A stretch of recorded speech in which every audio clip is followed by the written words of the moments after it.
आप देख रहे हैं श्री हरि कृपा आश्रम चैनल। संस्थापक स्वामी श्री हरि चैतन्य पुरी जी महाराज।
सर्वे भवन्तु सुखिनः,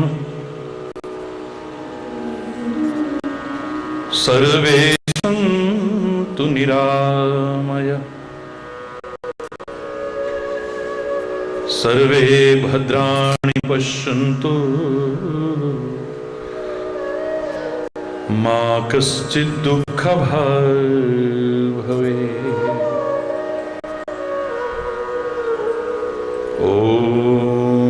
शांति शांति शांति।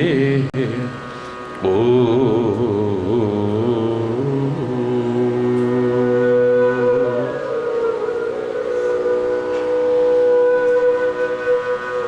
त्वमेव माताश्च पिता त्वमेव,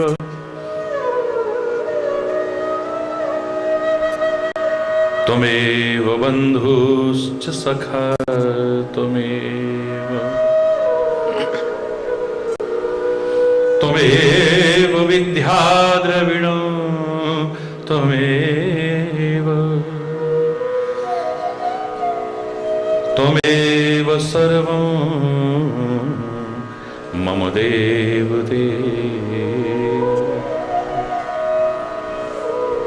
ओम शांति शांति शांति।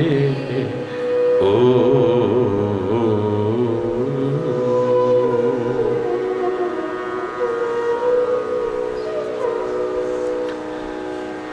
चैतन्य शाश्वतं शांतं व्योमातीतं निरंजनं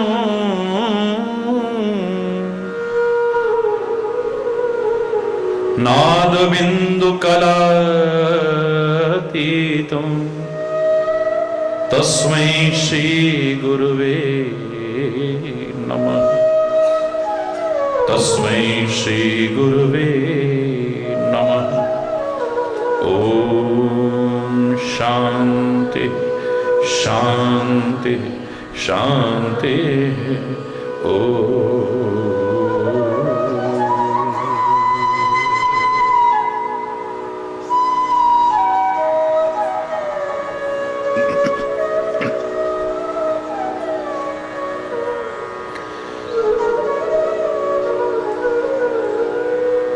अल्लाह तेरो नाम,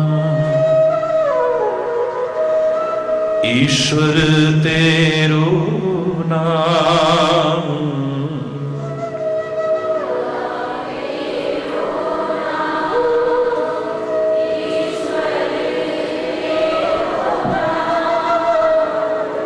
अल्लाह तेरो नाम, ईश्वर तेरो नाम,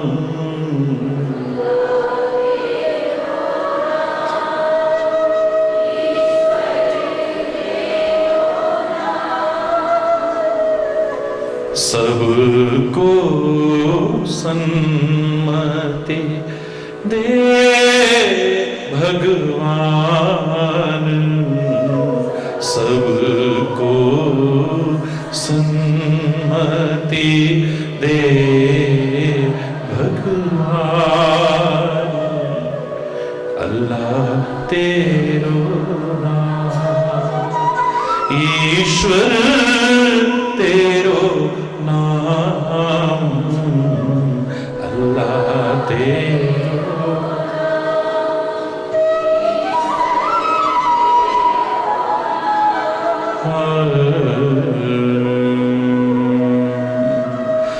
ओ सारे जग के रखवारे, ओ सारे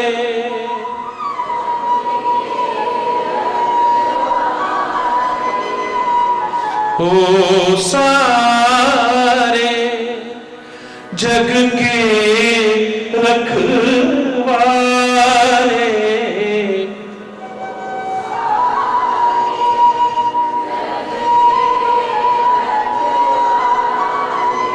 बहुत ही प्रेम और श्रद्धा पूर्वक सभी परमात्मा का नाम स्मरण करेंगे, अपनी रचना को पवित्र करेंगे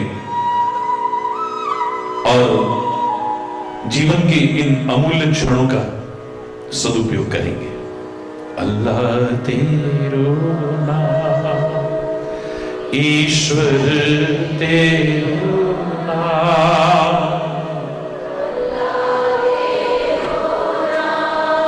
एक ही वो परमात्मा। कोई बोले राम राम, कोई खुदाए, कोई सेवे गुसैया, कोई अल्लाह। अल्लाह तेरो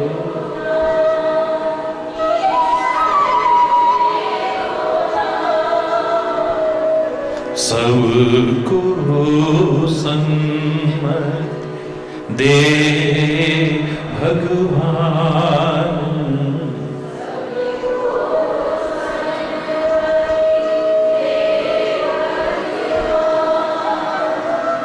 मुकुंद माधव गोविंद बोल, केशव माधव हरि हरि बोल।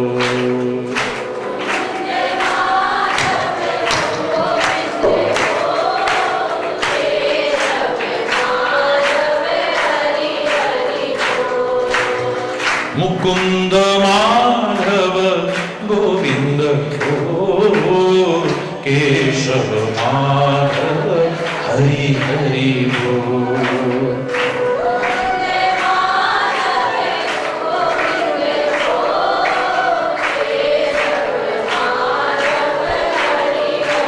राम राम बोल, राम राम बोल,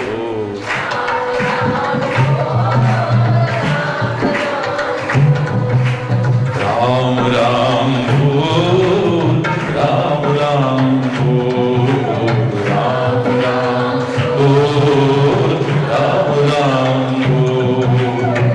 कृष्ण कृष्ण बोल, कृष्ण कृष्ण बोल,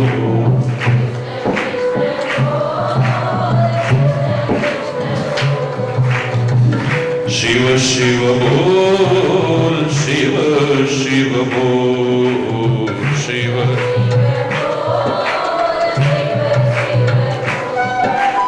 जय मां बोल, जय मां बोल, जय। वाहे गुरु बोल, वाहे गुरु बोल,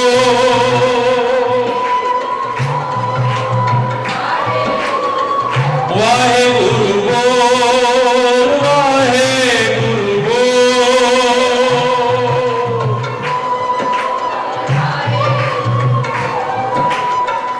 हरि हरि बोल, हरि हरि बोल,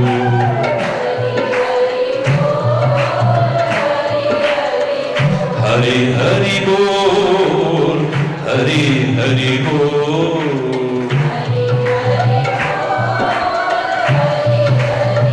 मुकुंद माधव गोविंद बोल, केशव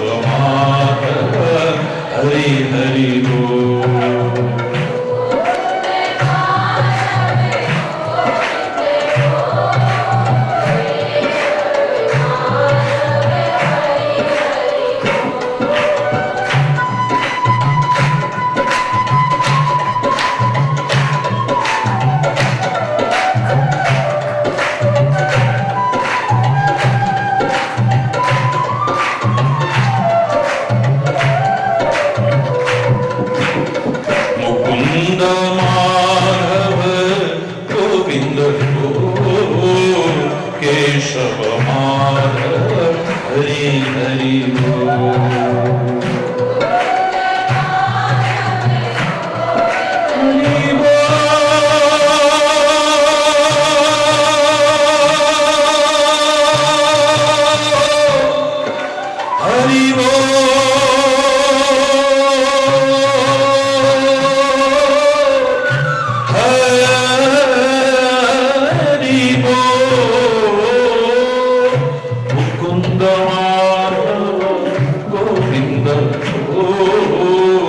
केशव माधव हरि हरि बोल।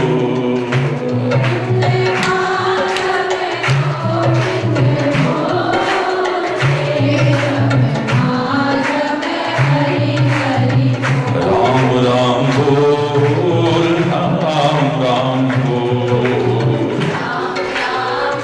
सारे बोले कृष्ण कृष्ण बोल, कृष्ण कृष्ण बोल।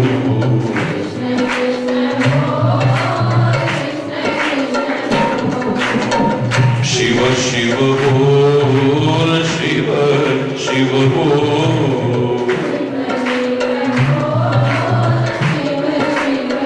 जय मां बोल, जय मां बोल।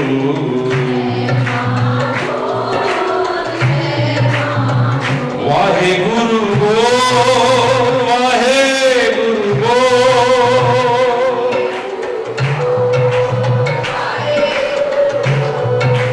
वाहे गुरु, वाहे गुरु, वाहे गुरु, वाहे गुरु। वाहे गुरु, वाहे गुरु, वाहे गुरु, वाहे गुरु। वाहे गुरु, वाहे गुरु, वाहे गुरु, वाहे गुरु। वाहे गुरु, वाहे गुरु, वाहे गुरु, वाहे गुरु। वाहे गुरु, वाहे गुरु, वाहे गुरु, वाहे गुरु। वाहे गुरु, वाहे गुरु, वाहे गुरु, वाहे गुरु, वाहे गुरु, वाहे गुरु, वाहे गुरु। हरि हरि बोल, हरि हरि बोल।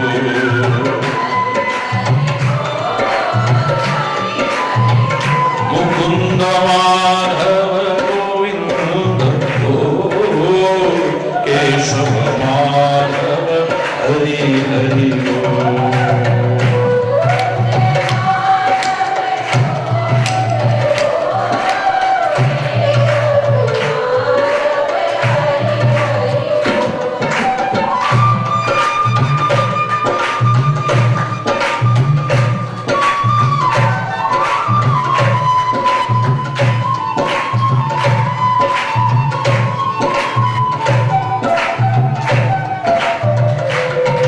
हरि बोल, हरि बोल। हरि बोल, हरि बोल।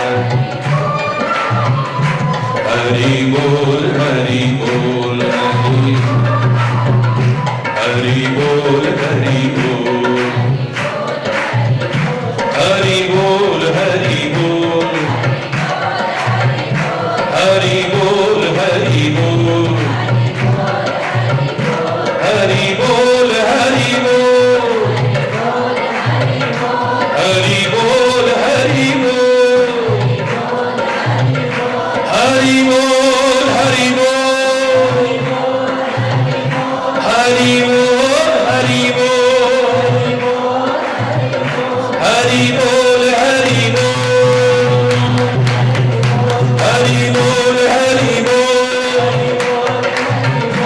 हरि बोल, हरि बोल। हरि बोल, हरि बोल। हरि बोल, हरि बोल। हरि बोल, हरि बोल।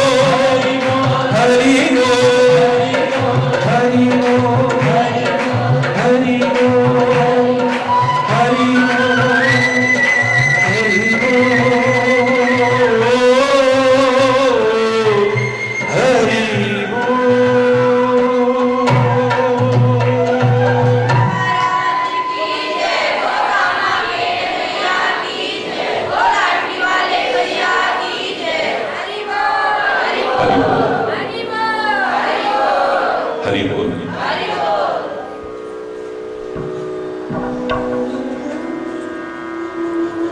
महापुरुष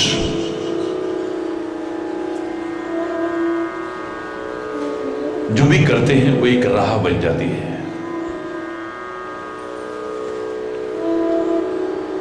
अवतार जो भी करते हैं एक राह बन जाती है।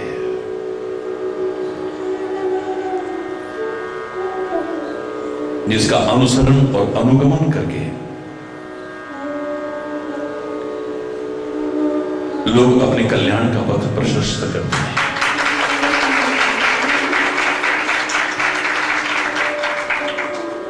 संतों की विशेषता यही है, सद्गुरु की विशेषता यही है, महापुरुषों की विशेषता यही है, अवतारों की विशेषता यही है। अनेक विशेषताओं में से वो हमें जो सिखाना चाहते हैं अपने जीवन के आचरण में स्वयं उतार के दिखाते हैं। आचरण में ज्ञान मात्र पशु तुल्य बोध डालने के बराबर है। घोड़े पर गधे पर सारे ग्रंथ लाद दिए जाएं, क्या लाभ है? ऐसे ही अपने मस्तिष्क में सब याद करके लाद दिया है पूरा, लेकिन आचरण में नहीं आ पाया, उसका अनुसरण नहीं हो पाया, तो पशु की तरह बोझ लादने के अलावा और कोई विशेष लाभ मिलने वाला नहीं। वैसे भी कहते हैं जो गलत नहीं है, माता पिता बच्चों को सिखाना चाहें, शिक्षक विद्यार्थियों को सिखाना चाहे, संत समाज को सिखाना चाहे, गुरु शिष्य को सिखाना चाहे, परमात्मा सारे ब्रह्मांड को सिखाना चाहे, जो सिखाना चाहता है अगर अपने जीवन के आचरण में न हुआ, उसके उपदेश का दूरगामी और चिरस्थायी प्रभाव पड़ने वाला नहीं है। अंतर के कारण के अंतर के कारण सारे लाभ से वंचित रह जाते हैं।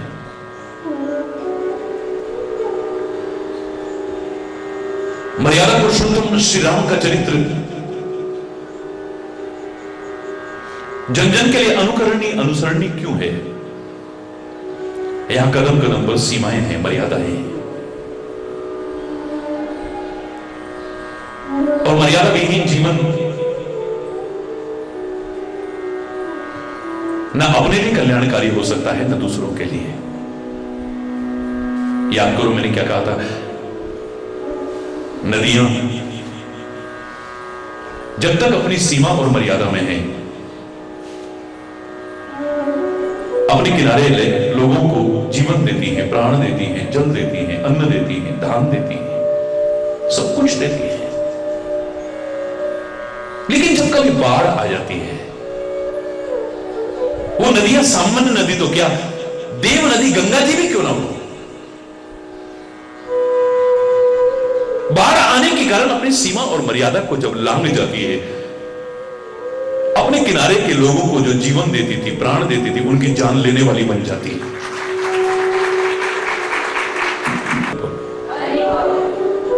समुद्र जब तक अपनी सीमा और मर्यादा में है,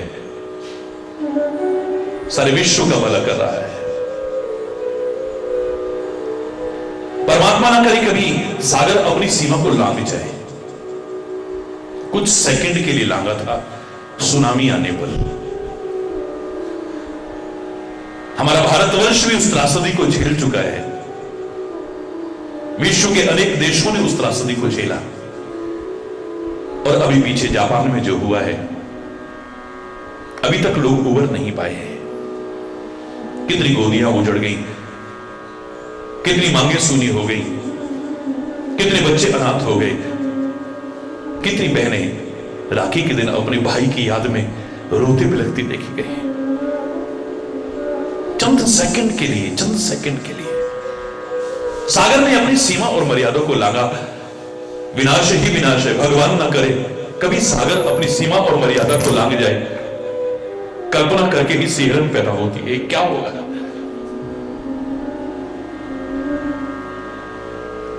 याद करो, मैंने कहा था, लोग कहते हैं सीता ने लक्ष्मण रेखा को लांघा था। लक्ष्मण एक रेखा को खींच गए थे और कहा था कि इसकी बाहर मत जाना कभी।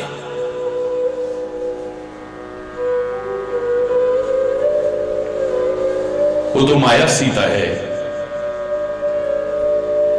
उसको माध्यम बना करके परमात्मा सिखाना चाहते हैं। वो लक्ष्मण रेखा नहीं है, वो लक्षण रेखा है। लक्ष्मण कार्य का प्रतीक है, लक्षणों का प्रतीक है।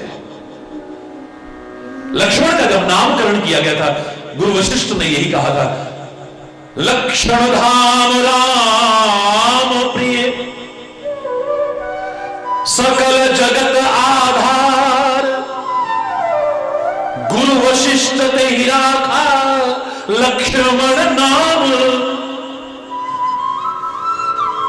सारी सृष्टि का आधार, शेषावतार लक्ष्मण नाम रखा गया उसका।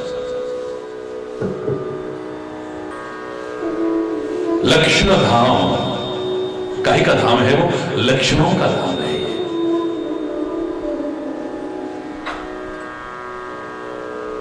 व्यक्ति की पहचान काहे से होती है? लक्षणों से होती है। किसी के अंदर कोई झांक के नहीं देखता है कि ये क्या है।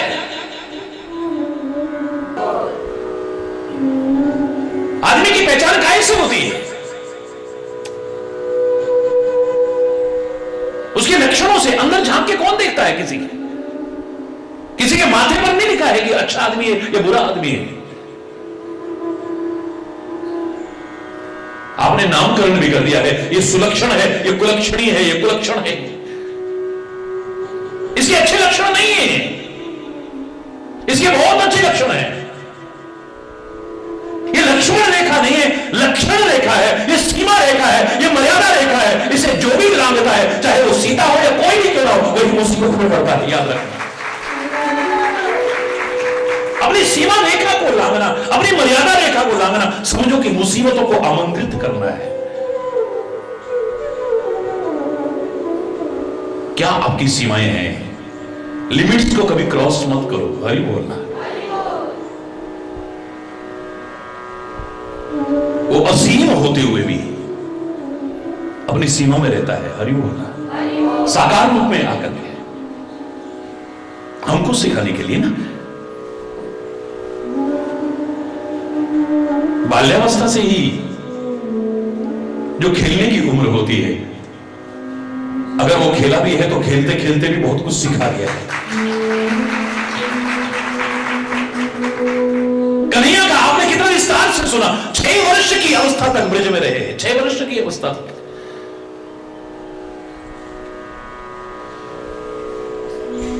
मैंने कल भी कहा कितने राक्षसों का वध किया है, तो हम क्या करें? राक्षसों का वध करें? अरे राक्षसों को न कर सको, अपने अंदर आ चुके राक्षसत्व का तो कम से कम वध करो। तुम असुरों का वध न कर सको, लेकिन अपने अंदर आ चुके असुरत्व का तो वध करो, रावणत्व का तो वध करो, कंसत्व का तो वध करो। पशुओं का नहीं, कम से कम अपने अंदर आ चुकी पशुता का तो वध करना है। हरि बोल।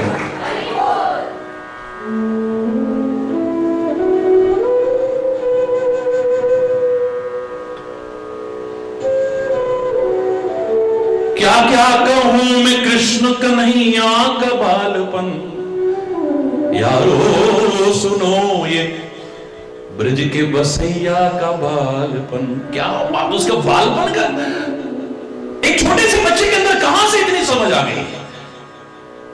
पर कहते हैं ना, पूत के पांव पालने में दिखे जाते हैं। ये खाली कृष्ण की बात नहीं है, ये राम की बात नहीं है, ये खाली महाराज जी की बात नहीं है, बड़े बड़े महापुरुषों की बात नहीं है। एक सामान्य व्यक्ति के भी बाल्यावस्था से तेवर पता लग जाते हैं, ये क्या बनने वाला है, क्या करने वाला है।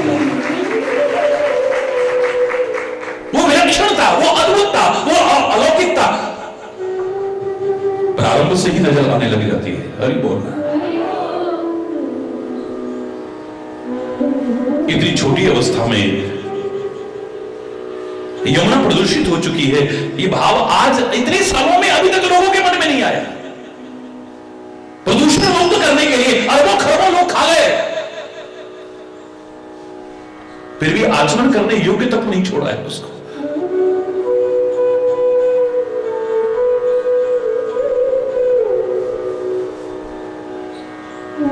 लेकिन छोटा सा मेरा कन्हैया गेंद खेलने का माध्यम बनाता है, खाली बहाना बनाता है, एक मारता है डोल, गेंद यमुना में जाके गिरती है। बच्चे कहते हैं हमारी गेंद लाओ, हमारी गेंद लाओ, कूद जाता है। वो काली नाग को नहीं, यमुना के प्रदूषण को खत्म करता है। जहरीला हो चुका है पानी, उस जहर को खत्म करता है।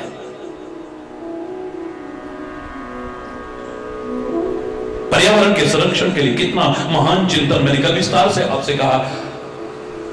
कदम का सहारा लेकर के, वृक्षों का सहारा लेकर के बांसुरी बजाता है।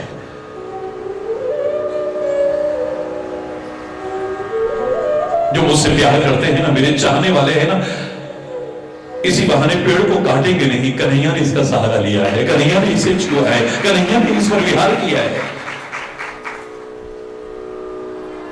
मेरे ब्रज की बहन बेटियां नग्न होकर के नदी में स्नान करती हैं,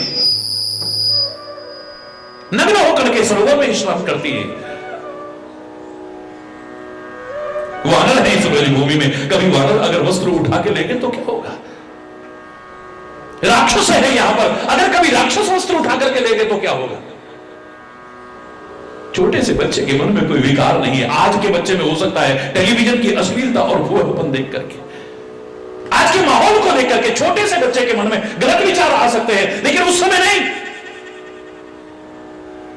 चीर हरण का बहाना बनाता है। कितना बड़ा संदेश ये जाता है कि नग्न होकर के स्नान नहीं करना चाहिए। एक छोटे से बच्चे के अंदर समाज की समस्याओं के प्रति इतना महान चिंतन, और हम इतने बड़े हो गए। वही तो कई बार शर्म आती है इंसान कहने में भी। ऐसे लोगों को एक व्यक्ति कह रहा, अरे यार मस्त रहो, मस्ती में आग लगे चाहे बस्ती में, तुम इंसान हो? तो बस्ती में अगर आग लगेगी तो तू कहां बचेगा? अगर समाज की जो समस्याएं अगर तेरे को पीड़ित नहीं करती है, व्यथित नहीं करती है, तेरे को उद्वेलित नहीं करती है, तेरे अंदर एक उनके निदान का भाव उत्पन्न नहीं करती है, मुझे लगता है तो इंसान के वेश में भी इंसान कहलाने का अधिकारी भी नहीं हो सकता है। परमात्मा श्री राम के भी बालपन कोई मामूली बालपन नहीं है। हमारा प्रसंग कई दिन से चल रहा है श्री राम का बालपन। हरि बोल, कैसा बालपन है। पैदा होते ही अपने तेवर दिखाने शुरू कर दिए, चतुर्भुज रूप में प्रकट हुए हैं, मां की प्रार्थना पर नन्हे बालक बने हैं, लेकिन फिर भी अपना प्रभुत्व का दर्शन कराते हैं मां को। कन्हैया भी मुंह खोल करके तीनों लोगों के दर्शन कराता है। तो मेरा राम भी पीछे नहीं रहता है। यहां उहां दो बालक देखा, मां भोग लगाती है, पल्ले में सुला करके जाती है राम को। नन्हा सा मेरा राम जाकर के देखती है तो क्या देखती है? जहां भोग लगाया है वहां बेटा भोग लगा रहा है। वो तो ये कैसे आ गया? मैं तो पालने में सुला करके आई थी, दौड़ करके गई तो क्या देखती है? पालने में लेटा हुआ है वो तो। फिर दौड़ करके आती है, फिर देखती है वहां बैठा बड़े आराम से खा रहा है, फिर दौड़ती है, वहां गई, वहां यहां वहां दुई बालक देखा, मति भ्रम मोर की आन विषय का। ये मेरी बुद्धि भ्रमित हो रही है या कुछ और है? भगवान कहते बड़ा अच्छा मौका है, एक बार फिर से अपने प्रभुत्व के दर्शन करा देता हूं। दिखलावा माता ही निज अद्भुत रूप अखंड, अपनी मां को अपना अद्भुत अखंड रूप का दर्शन करा देते हैं। रोम रोम प्रति लागे कोटि कोटि ब्रह्मांड। हरि बोल रहा है।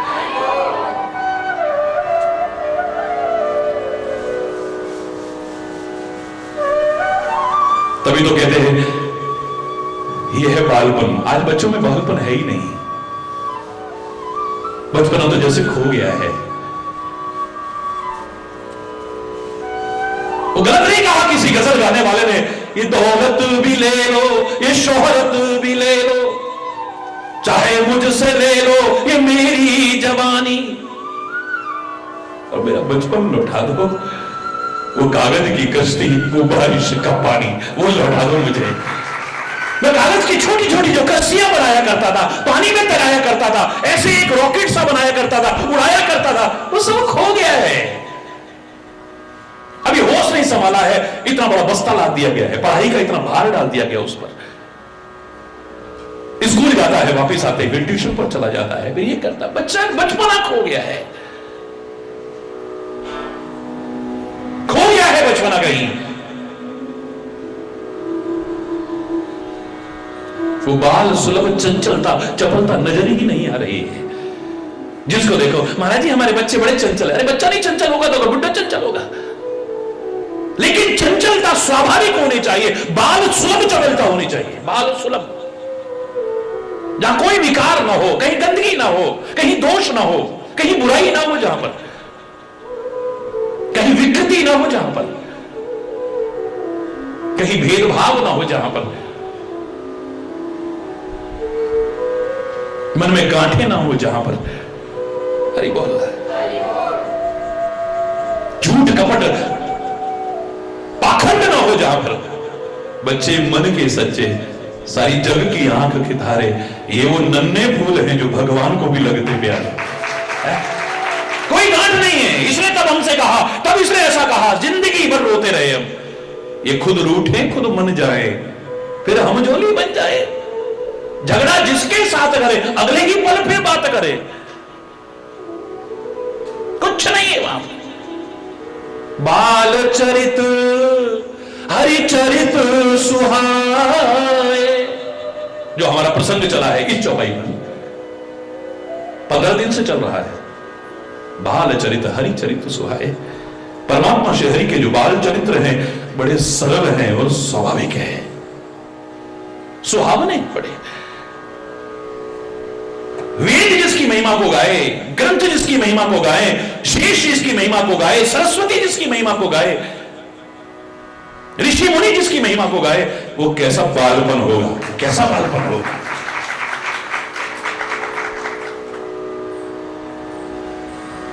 मैं तो कहता हूं जिसका मन इनसे नहीं लगा है ना, सबसे बड़ा दुर्भाग्यशाली जीव वही है संसार में।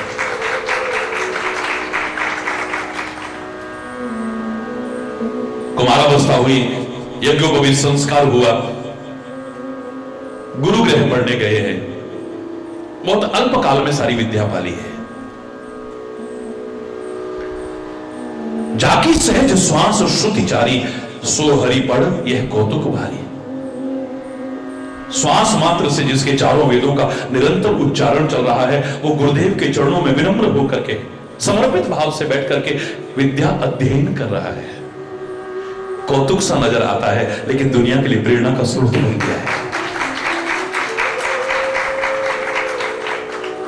जरा कहीं पढ़ लिया, जरा कहीं सुन लिया, और आजकल तो टेलीविजन के माध्यम से रात दिन कथाएं कथाएं कथाएं प्रवचन रात दिन प्रसारण हो रहा है। जरा कहीं पढ़ सुन लिया, सभी फिर पंडित बन गए, सभी कथावाचक बन गए। हरि बोल, गली गली में कुकुरमुत्तों की तरह पैदा हो गए। हरि बोल, भगवान का नाम ले रहे हैं, बड़ी अच्छी बात है, लेकिन जो व्यावसायिकता आ गई है, अपूर्ण ज्ञान, पूर्ण ज्ञान नहीं है।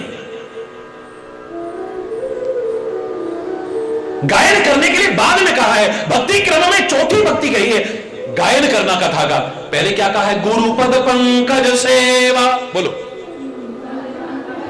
तीसरी भक्ति अमान, चौथी भगति मम गुणगन, करही कपट तजगान। ये भक्ति स्वरूप बन जाएगा तुम्हारा, कथा करना भी, तुम्हारा भगवान का नाम लेना भी, गुणानुवाद गाना भी, लेकिन कपट छोड़ करके, छल छोड़ करके, पाखंड छोड़ करके, आडंबर छोड़ करके, व्यावसायिकता को ना अपनाते हुए स्वतः सुखाय अगर किया जाए, भक्ति का स्वरूप बन जाएगा। लेकिन उससे पहले गुरु के चरणों में सेवा करके कुछ अर्जित करने की आवश्यकता है। किसी ने प्रश्न कर लिया, मान लो यहां पे कोई प्रवचन कर रहा है और किसी ने कोई प्रश्न कर लिया, अब इतना ज्ञान तो है नहीं, हरि बोल, और आपने जवाब ना दिया, फिर ना सुनने का मजा आएगा ना सुनाने का मजा आएगा। हरि बोल। इसलिए पहले कहा गुरुपद पंकज सेवा तीसरी भगति अमान। आजकल क्या है, चेला तो हुआ नहीं, गुरु बन बैठा आप। हरि बोल।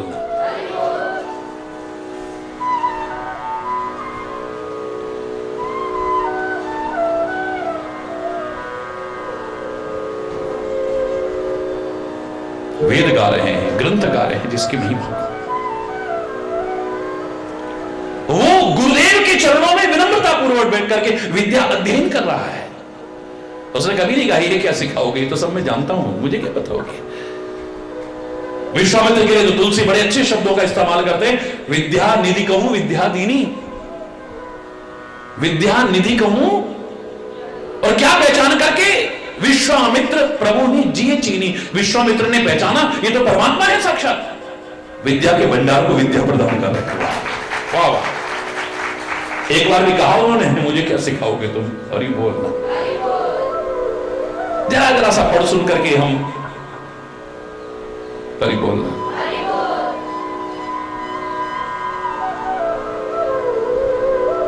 ऐसी अलौकिकता जब आती है ना, ऐसी दिव्यता जब आती है ना, जीवन ऐसा बनता है, ऐसा बनता है, जो देखता है वो वाह वाह कर उठता है। वाह वाह।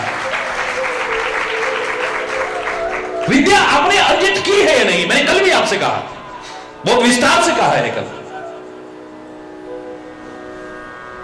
पता लग जाएगा। ये दुनियावी शिक्षा अगर आप हासिल करते हो तो सर्टिफिकेट देख के आप बता सकते हो। योग्यता कोई देख, कौन देखेगा, हर कोई। वो जब इंटरव्यू होगा या ग्रुप डिस्कशन वगैरह होगा तब पोल खुल जाएगी कि आपको नॉलेज तो कोई है ही नहीं।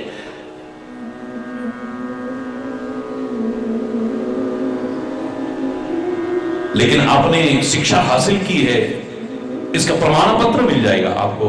आप ग्रेजुएट हैं, पोस्ट ग्रेजुएट हैं, आपने ये कर रखा है, आपने वो कर रखा है।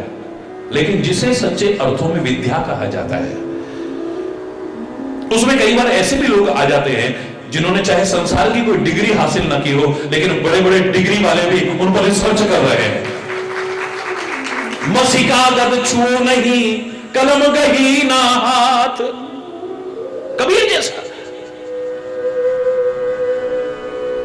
जिसने कलम का बात कभी देखी नहीं, कभी कागज उठा के नहीं देखा है, उस कबीर पर लोग रिसर्च कर रहे हैं। हजारों हजार लोग थीसिस लिख चुके हैं। हरि बोल।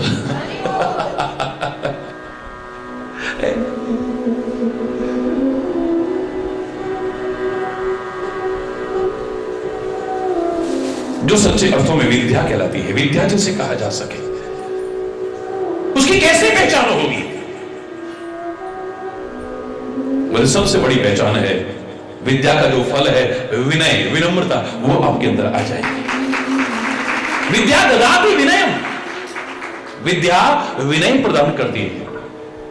मैंने कल भी कहा, अगर आप सुपात्र हैं तो, कुपात्र हैं तो विद्या विवादाय, फिर आपकी विद्या विवाद के काम आती है। फिर विनम्रता नहीं आती है आप में, अगर आती है आप में, बहस करते हो आप, तो तू ज्यादा जानता है क्या, मैंने भी बहुत पढ़ा है, मैंने भी बहुत सुना है, मैंने भी बहुत करा। अरे बोलना, सुपात्र बन करके, सुपात्र अगर विद्या अर्जित की जाए, विनम्रता आती है। श्री राम ने विद्या अर्जित की है, इसका प्रमाण है क्या? विद्या विनय, बोल, निपुण गुणशीला, विद्या और विनय में निपुण है, और निपुण काहे में? गुणों में निपुण है। एक एक अच्छाई लाते गए, एक एक अच्छाई लाते गए। आपको पैसे का अभाव कई बार बहुत खलता है, हमारा प्रमोशन नहीं हो रहा, इसका अभाव बहुत खलता है। हमारा बेटा या बेटी नहीं है, हमारी संतान नहीं है, इसका अभाव बहुत खलता है। हमारे पास बड़ा मकान नहीं है, इसका अभाव बहुत खलता है। पता नहीं काहे काहे का अभाव खलता है आपको। जिस दिन आपको सद्गुणों का अभाव खलने लगा ना, ज्ञान का अभाव खलने लगा ना, भक्ति का अभाव खलने लगा ना, प्रेम का अभाव खलने लगा, जीवन में क्या दिव्यता आएगी देखना जरा।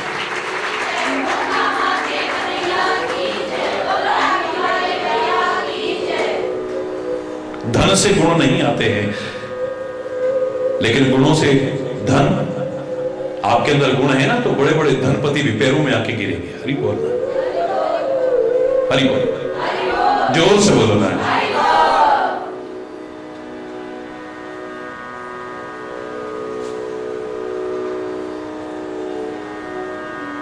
गुण का अभाव करे, ये भी गुण मेरे में आ जाए, ये भी गुण मेरे में आ जाए, ये गुण मेरे में आ जाए, ये भी मेरा दुर्गुण दूर हो जाए, ये भी मेरा दुर्गुण दूर हो जाए, ये भी मेरा अवगुण दूर हो जाए।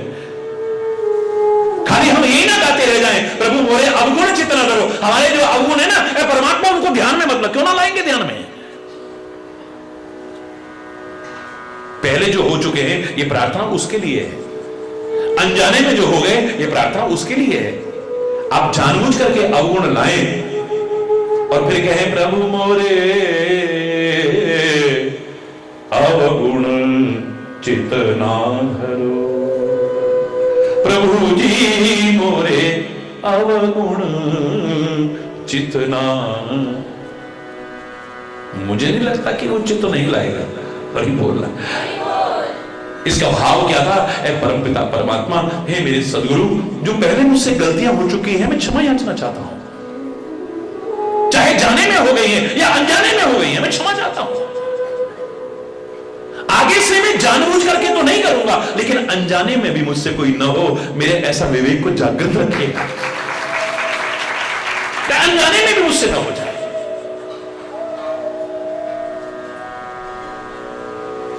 एक एक गुण लाओ, गुणों के भंडार बन जाओगे।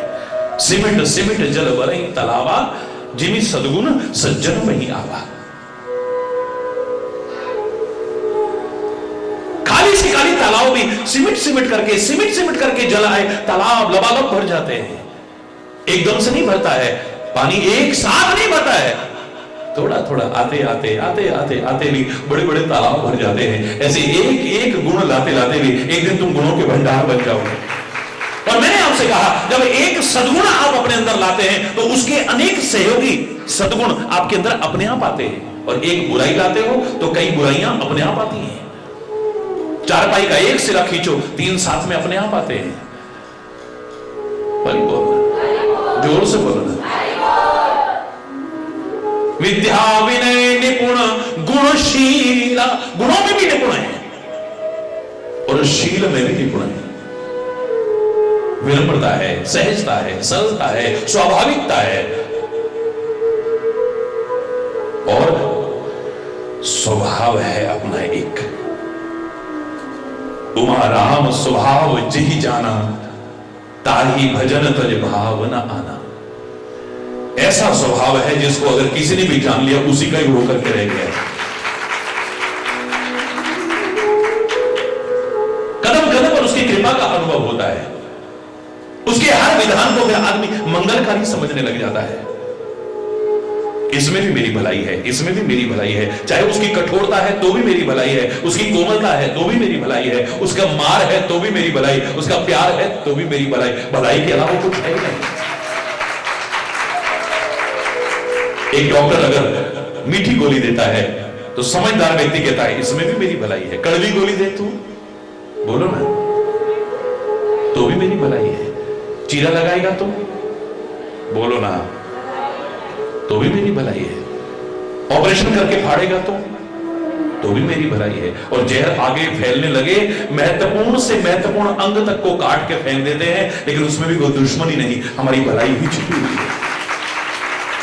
हमारी भलाई छुपी हुई है। जो कर रहा है, जिस दिन हम उसका स्वभाव जान गए, स्वभाव यानी अपना भाव, जो मैंने कल भी विस्तार से आपसे कहा, हम में से अधिकांश के स्वभाव नहीं।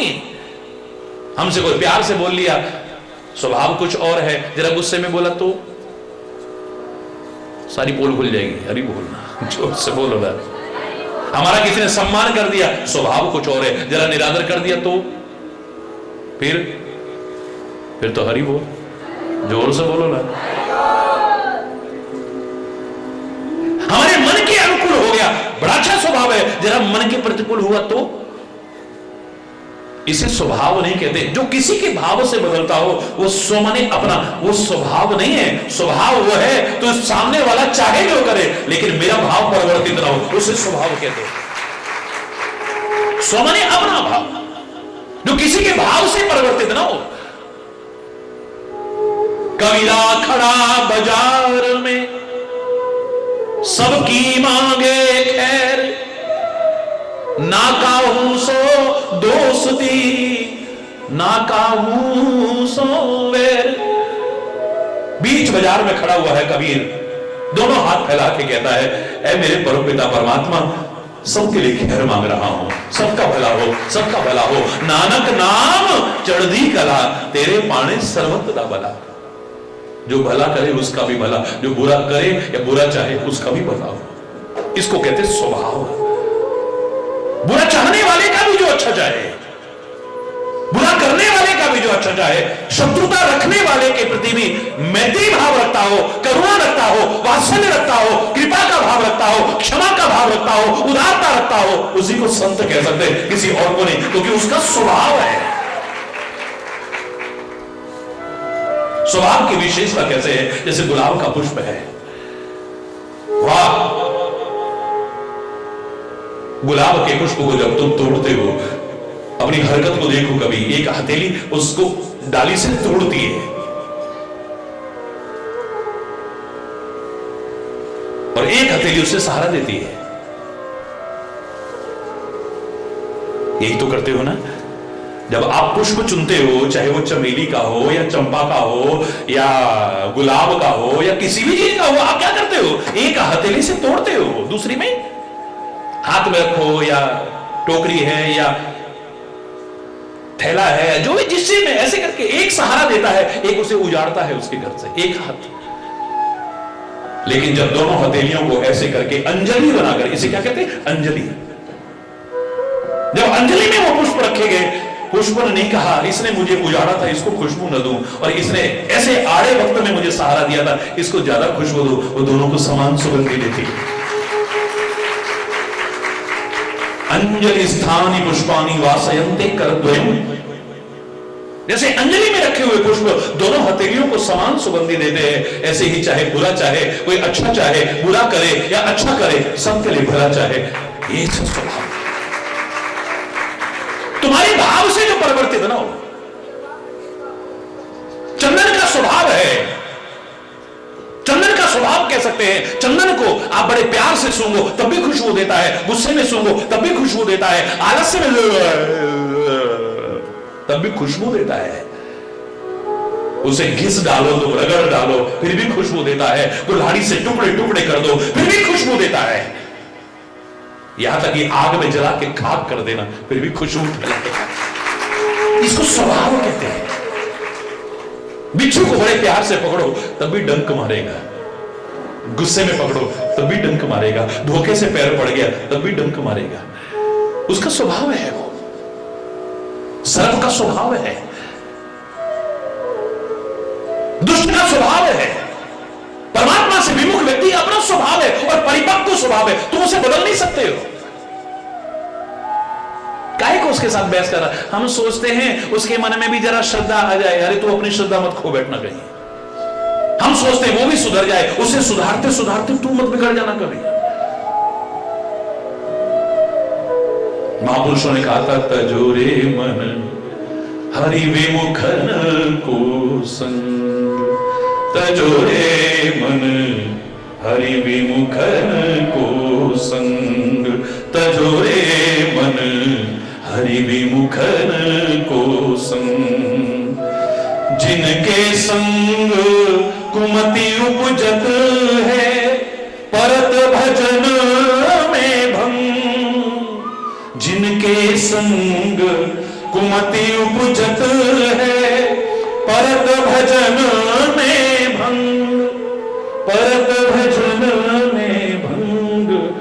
तजो मन हरि विमुखन को संग, तजोरे मन हरि विमुखन को संग, तजोरे मन हरि विमुख को संग। घर को कहा अर्घ जालेपन, घर को कहा अर्घ जालेपन। इतना सारा चंदन के साथ, इतना सारा, कितना टाइम लगा होगा, कितनी मेहनत लगी होगी। हरि बोल। कितना पैसा भी लगा होगा। अरे हम लगाते हैं, चलो ये पड़ोस में गधा रहता है ना, इसको भी लगा देते हैं, इसके शरीर से भी खुशबू आएगी। सारे बदन पर लगाया, सारे बदन पर, इतनी मेहनत करके, इतना सारा चंदन, लेकिन 2 मिनट बाद क्या देखा, वो गधा तो धूल में लौट रहा है। सारी मेहनत बेकार हो गई है। घर को कहा अर्घ जालेपन, घर को कहा अर्घ जालेपन। स्वान नहाए गंग, स्वान नहाए गंग। कहा भयो पैपान कराए, कहा भयो पैपान कराए। विष नहीं तजत भुजंग, तजो मन हरि विमुख को संग। तजो रे मन हरि विमुख को, हरि विमुख को, हरि विमुख को संग। जो धर्म से विमुख हैं,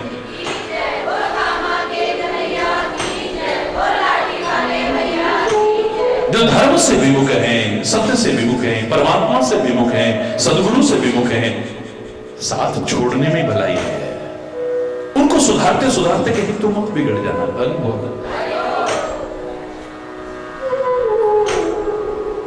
जिनके स्वभाव परिपक्व हो चुके हैं, अब उनके लिए तुम कोशिश भी करोगे, कोशिश बेकार चली जाएगी तुम्हारी।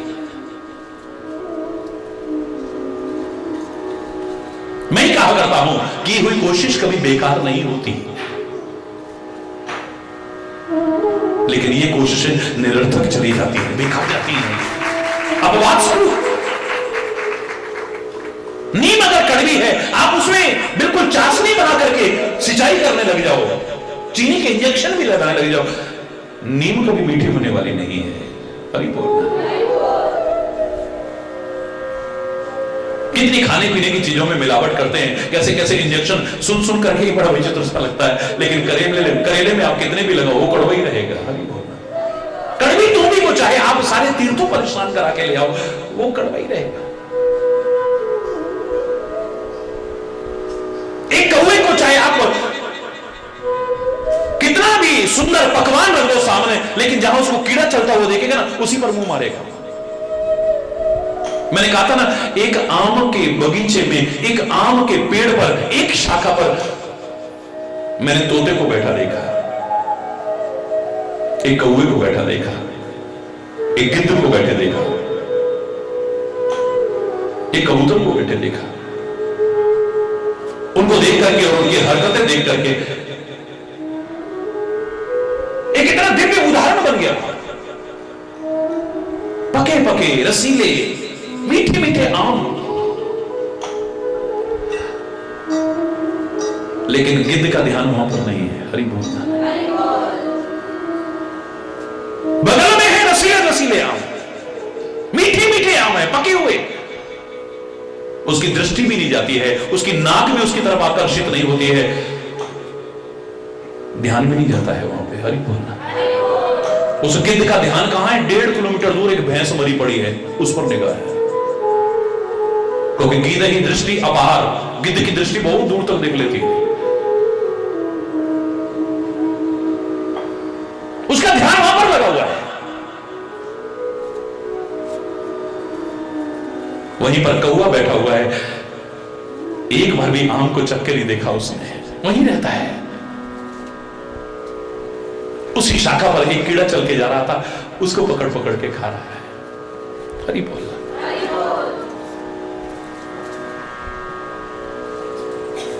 वहीं पर तोता भी बैठा हुआ है, जिसको कोई लालच नहीं है आम खाने का, उसको तो चखने की आदत है, बस टुक मारा जरा सा। और लोग जो गांव में होते ना, अभी तक मीठा आम चाहिए तो कौन सा, जिसको तोते ने वो लगा रखा हो हमेशा, ये मीठा है, ये लालच नहीं कि सारा मुझे मिल जाए, दुनिया खाए इसे, दुनिया खाए इसे। उसका नाम भी जिसके नाम पर रखा गया, वो शुकदेव ने भी क्या किया, भागवत की मिठास को लिया जरा सा और सारी दुनिया को बांट दिया। खाओ, तुम्हारे जीवन धन्य हो जाए। सत्संग में भी जो बैठे हैं, आप क्या सोचते हैं, लाखों लाखों की भीड़ में भी नजर दौड़ाना किसी की गिद्ध दृष्टि होती है,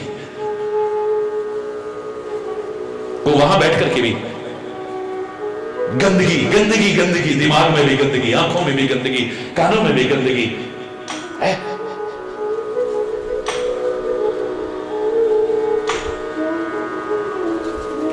बड़े बड़े मंदिरों में जाओ ना, आपका ध्यान होगा ठाकुर जी की तरफ, लेकिन पुजारी का ध्यान होगा आपके जेब की तरफ। हरि बोलना। उसने कभी नहीं देखा, बिहारी जी की तरफ देखा ही नहीं झांक के कभी। अगर एक बार वो भी बिहारी जी की तरफ देख लेता ना, तो कौन आया कौन गया पता भी ना चलता उससे।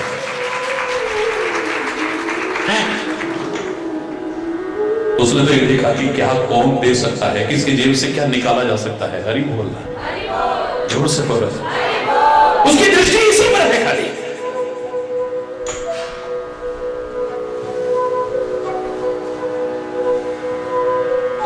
घर में आप मंत्र जप करना, जो फल मिलेगा ना, गुरु शरण में आकर के, संत शरण में आकर के, सत्संग में आकर के, तीर्थ में आकर के अनंत गुना फल मिलता है मेरे प्यारे बच्चों। कोई पुण्य वहां पर आप करना, यहां आकर के करो, अनेक गुना फल मिलेगा। लेकिन जब पुण्य का अनेक गुना फल मिलता है, तो पाप का भी फिर अनेक गुना फल मिलता है, याद रखना। वहां पर पाप करोगे ना, जितना फल मिलेगा वो तीर्थ में आकर के, सत्संग में आके करोगे तो उसका अनंत गुना फल मिलेगा। मैं नहीं कह रहा।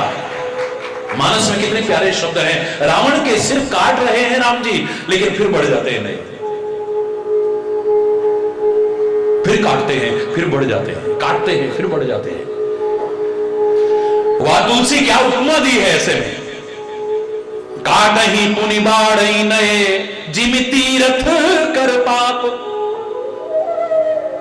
बार बार श्री राम जी काटते हैं उसके सिरों को, सिर फिर बढ़ जाते हैं।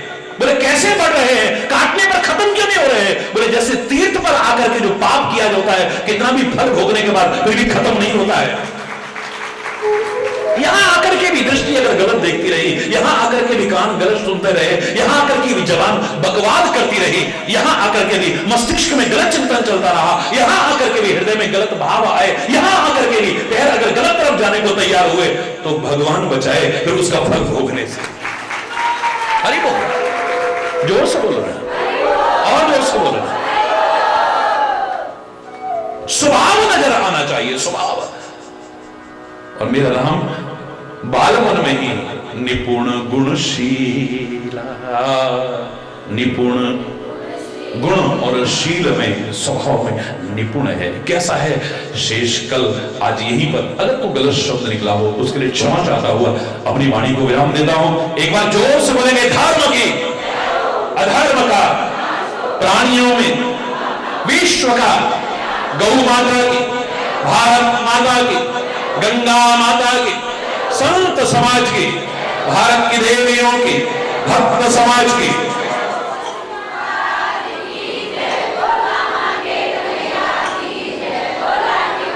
बोलो वृंदावन बिहारी लाल की जय जय श्री राधे श्याम। हरि बोल, हरि बोल।